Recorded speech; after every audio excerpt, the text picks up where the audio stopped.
Hi guys, I'm just going to do a couple of practice problems, example problems that we were solving for Newton's second law. So we've got our formula written here in the corner, F equals ma, so that's force is equal to mass multiplied by our acceleration. Okay? You'll remember that force has the unit of newtons, mass has the unit of kilograms, and then acceleration has the unit of meters per second per second. Let's look at our problem. Person with a mass of 75 kilograms is accelerated 3 meters per second per second. How much force was applied to him? This is a pretty simple problem. We're looking for force, so we just need to multiply it by that 75 kilograms. Multiply that by 3 meters per second per second. Got my calculator here. 75 times 3. All it is 225 newtons. Great. Let's do another problem. This time, let's not solve for force. Let's solve for something else. I have to zoom out here. Let's see. Next slide. That's a force problem. Oh, here's a good one. We're looking for acceleration.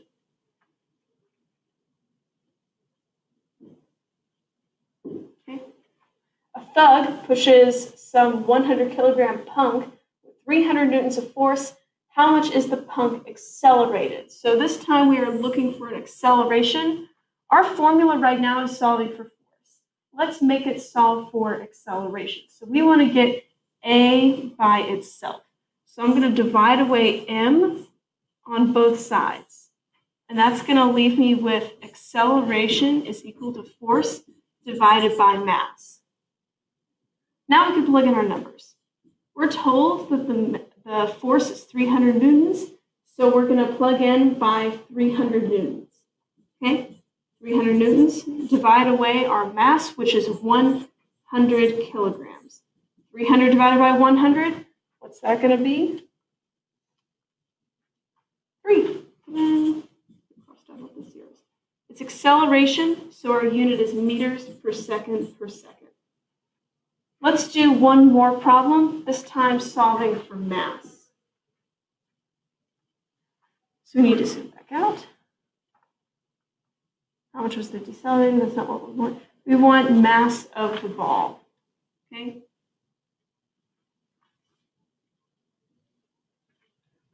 A batter hits a baseball with 500 newtons, that's our force, and the ball is accelerated, that's our acceleration, at 25 meters per second per second. What is the mass?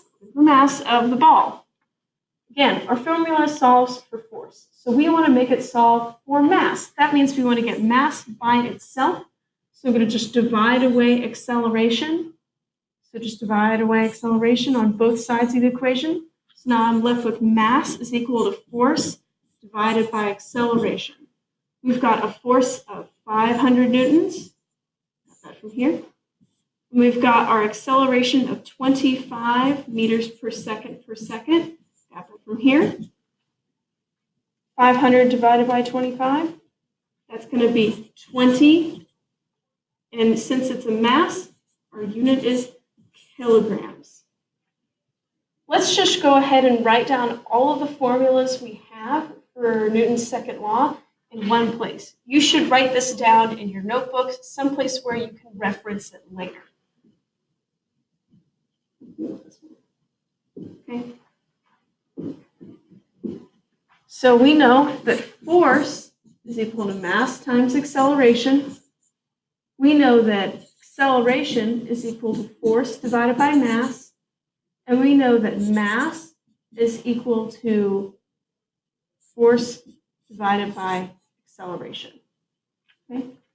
I've shown you this triangle in class before, but let's go ahead and make it again. So we would want force at the top, mass, and acceleration. So anything that's this way is a division. Anything that's this way is a multiplication. So if I want to find acceleration, I just cover up the A, and I can see that it's force divided by mass. If I want to calculate force, cover up the force, and I can see it's mass times acceleration. If I want to solve for mass, I just cover it up and see that it's force divided by acceleration. So either memorizing the formulas or solving them algebraically or using the triangle, whichever works for you, just make sure you're using the right formula for solving for our problems with Newton's second